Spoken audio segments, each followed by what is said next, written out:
Welcome to Real Estate Radio San Antonio with your host, Carla and Stan Hester. We'll bring you an hour of important radio every Sunday right here on 9:30 a.m. The Answer. We are part of the Real Estate Radio Network, which is a national network of local real estate professionals dedicated to delivering timely, balanced truths about the local market conditions in an effort to help Americans maintain 1. Good credit, 2. Minimize their debt, and 3. Achieve the dream of home ownership. And before we head into our weekly segment of Mortgage Matters, we want to discuss urban revitalization and the great things that come from these changes in our city of San Antonio here. And according to the Huffington Post and Forbes, San Antonio is one of the fastest growing cities in the United States. San Antonio has gone through extensive changes over the years, and we just want to touch on the latest efforts and developments within the downtown, Southtown, and the east side of San Antonio. Housing has really been the focus over the last 10 years. Thousands of housing units were built. With developers, their interest in renovating the historic buildings and living quarters have increased a great deal here in the last 5 years or so. I got a little tongue-tied here, and everybody's laughing at me. So it's okay, Stan. We understand.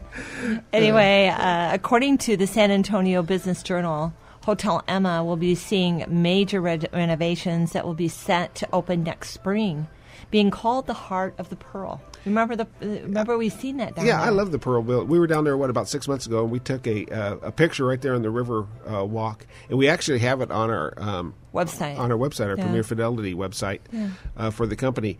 And it was just a gorgeous day and a gorgeous picture we put on there. Well, little do we know, across the street was that construction going on, and that was a new hotel that's going on now. That's Hotel Emma. It's one of the few hotels that overlooks the northern end of the Riverwalk. With that entire space, it totals about 160,000 square feet. That's for a good-sized hotel, convention center. I don't know what the exact breakup is of that, but I know we were talking earlier this morning.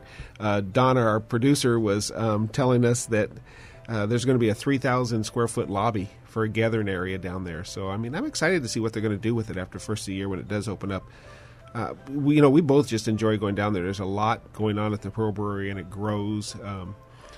I think the first time I went down to an event at the Pearl Brewery at the stables, there was nothing around there. There was a train that sat out there, and there was a huge field, and it was kind of out all by itself. And then I hadn't gone down there for a year, probably a year and a half, and then it's like backed up where there's condos and apartments and everything right there overlooking that all those open fields. And it's a lot of fun to go down there with the restaurants. And I know we've gone down there with some friends a couple of times to eat. I understand they're also going to be building some townhouses. So there's some townhouses that are going to be going up for sale around there. I mean, that's a ways out. But those are some things that are happening around the Pearl. But I read an article the other day on that they're actually taking deposits on some of those condos now.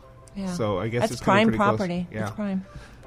But I was reading on Hotel Emma, I don't know, somewhere online, and Hotel Emma was named after the wife of the brewmaster of that brewery before, because it used to be a brewery, that whole building before there. Prohibition, and then he died, and the wife Emma continued to employ everybody there during the Prohibition, and then after that, obviously, it opened up and they started, producing again. But anyway, it was a strong woman that held that together. I just had to make that point. Near and dear to your heart. That's right. Anyway, Hotel Emma is sure to attract both tourists and locals alike for leisure, events, and business. There's a lot of great things that coming from the revitalization neighborhoods. One is property values are projected to increase, stability with an increase in the workforce, community pride, and the better quality of life. Ultimately, Yeah, I was just thinking community pride. That's one of the things that I think is so often overlooked in a community. And when you talk to people about the Pearl Brewery area down there, I mean, they get excited. I mean, they'll talk about the restaurants. They'll talk about now that the the barges come up there on the Riverwalk from downtown. that you can catch a taxi, a water taxi yeah. from the Pearl. And you can walk. We've walked on the side over there for quite a ways down. We haven't made it all the way down, but it's a beautiful walk. And I mean, just with the farmers market that goes on down there, and there's and we talk about that community pride. The people that live there are very happy and very proud of the area that they do live in. Yeah, I agree. But the goal, I mean, of all of that is to create a thriving, vibrant communities for economic health. But if you're interested in current and future projects, please visit this information and go to sanantonio.gov. Well, tax season's coming up on us, and we just wanted to start getting everyone in the right mind for organizing and planning their tax strategies for this year. And we've got, as just a little teaser, we've got a little bit later on in our show coming on Ed Guerrero of Guerrero CPA, and he's sitting right here chomping at the bits to get in there and talk about some of his passions. And if you've ever wondered, what are some of the best tax saving strategies, just hang on, because you're going to find out soon enough. But first, let's get into mortgage matters, where we'll offer trusted advice and solutions, whether it be how to manage your credit, get out of debt, the latest loan programs, or what really matters in mortgage and real estate. We want to bring that to you, and we keep you updated and informed. Thank you, Stan.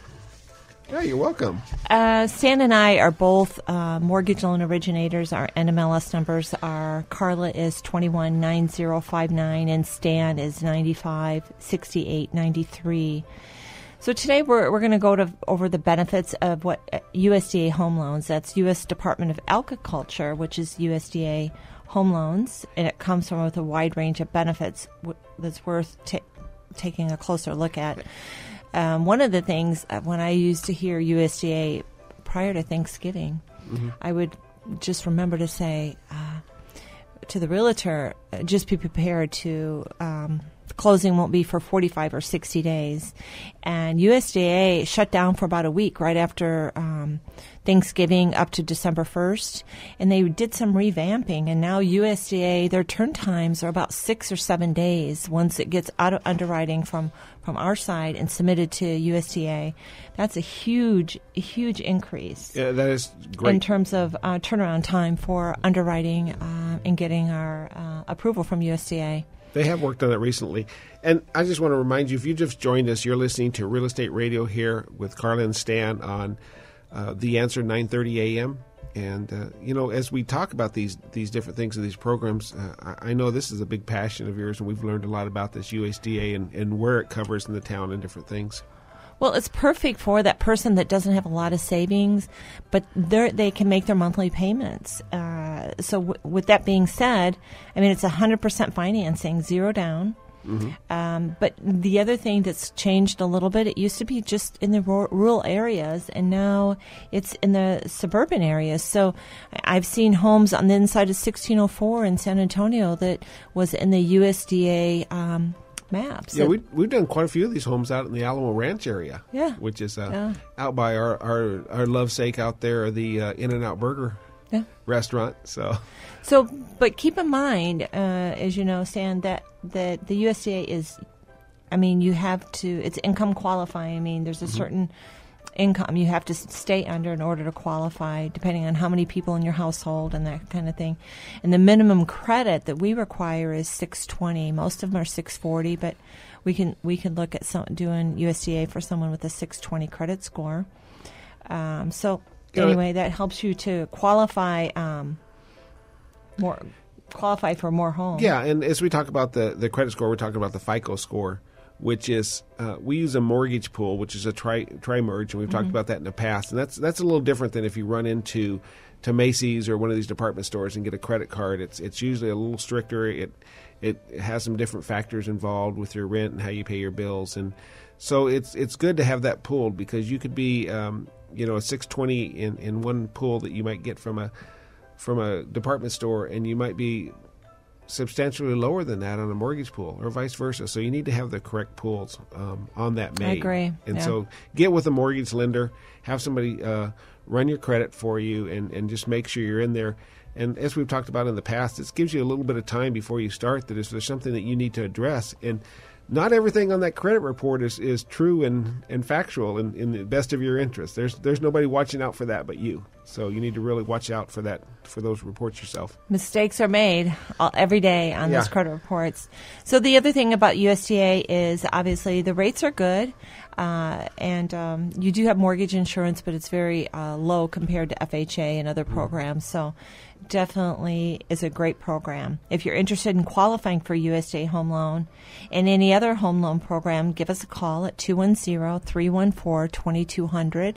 That's 210-314-2200. We're going to take a quick break, and we want you to stay tuned for Ed Guerrero of Guerrero CPA. We'll be offering a few year-end tax tips and tell us why people are listening to Go See Ed. Well, they're saying, go see Ed. We'll find out that. I want to ask him that when we get back.